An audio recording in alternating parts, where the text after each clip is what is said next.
Hi வணக்கம். இன்னைக்கு பார்த்தீங்கன்னா பாண்டியன் ஸ்டோர் இன்னைக்கான எபிசோடு தாங்க பார்க்க போகிறோம். அதுக்கு முன்னாடி என்னோட சேனலை சப்ஸ்கிரைப் பண்ணி வச்சுக்கோங்க. வாங்க கதைக்குள்ளே போகலாம். இப்போ பார்த்தீங்கன்னா கதிர் இப்படி பண்ணதுக்கு என்ன பண்ணுறாங்க, எல்லாருமே திட்டுறாங்க. கோமதியில் எங்கள் அம்மா வெளியில் அனுப்ப உனக்கு எப்படிடா மனசு வந்தது அப்படி இப்படின்னு திட்ட.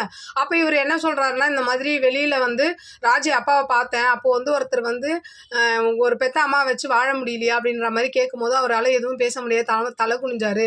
அதனால தான் நான் ஆட்சி அங்கே அனுப்புறதுக்காக தான் இப்படிலாம் பண்ணேன் அப்படின்ற மாதிரி சொல்ல, அப்போ அதுக்கு இவர் திட்டுறாரு பாண்டியன். அதுக்கு நீ எங்ககிட்ட சொல்லியிருக்கணும், நாங்கள் ஏதாவது முடிவு எடுத்துருப்போம், நீ ஏன் எப்படி முடிவு எடுப்ப அப்படின்ற மாதிரி திட்ட.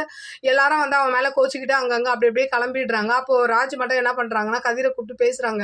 நேற்று என்கிட்ட ஒன்று சொன்னேன், சித்தப்பா கிட்ட ஒன்று சொன்னேன், இப்போ ஒரு கதை சொல்கிறேன், இதெல்லாம் எதுவுமே நம்புற மாதிரி எனக்கு தெரியல அப்படின்ற மாதிரி சொல்லிட்டு போயிடுறாங்க. காந்திமதியை வச்சு என்ன பண்ணுறாங்க, சக்திவேல் திட்டிகிட்டு இருக்காரு.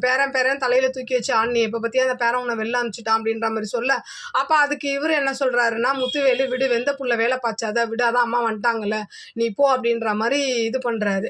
அடுத்த சீன் பார்த்தீங்கன்னா, இந்த மாதிரி இந்த கோமதியும் பாண்டியனும் சரவணனை கூப்பிட்டு வச்சு பேசுகிறாங்க. இந்த மாதிரி நாளைக்கு உன்னோட கேஸ் ஏரிங்க்கு வருது, அதனால நீ பார்த்து முடிவெடு, குழந்தைய மனசில் வச்சுக்கிட்டு முடிவெடு, ஒரு தடவை தப்பாக முடிவு எடுத்துட்டேன்றதுக்காக மறுபடியும் நீ தப்பாக முடிவு எடுத்துடாத, அது அப்படி யோசிச்சு பண்ணு அப்படின்ற மாதிரி சொல்ல, இது நான் பார்த்துக்கிறேன் அப்படின்ற மாதிரி சரவணனும் சொல்கிறாரு. அப்படி இன்னைக்கான எபிசோடு முடியுது. பார்க்கலாம் நாளைக்கு என்ன நடக்குதுன்னு பார்த்துட்டு நான் உங்களுக்கு ரிவ்யூ கொடுக்குறேன். என்னோட சேனல் பிடிச்சிருந்தா லைக் பண்ணுங்கள், ஷேர் பண்ணுங்கள், கமெண்ட் பண்ணுங்கள். என்னோட சேனலை சப்ஸ்கிரைப் பண்ணி சப்போர்ட் பண்ணுங்கள். நன்றி, வணக்கம், பாய்.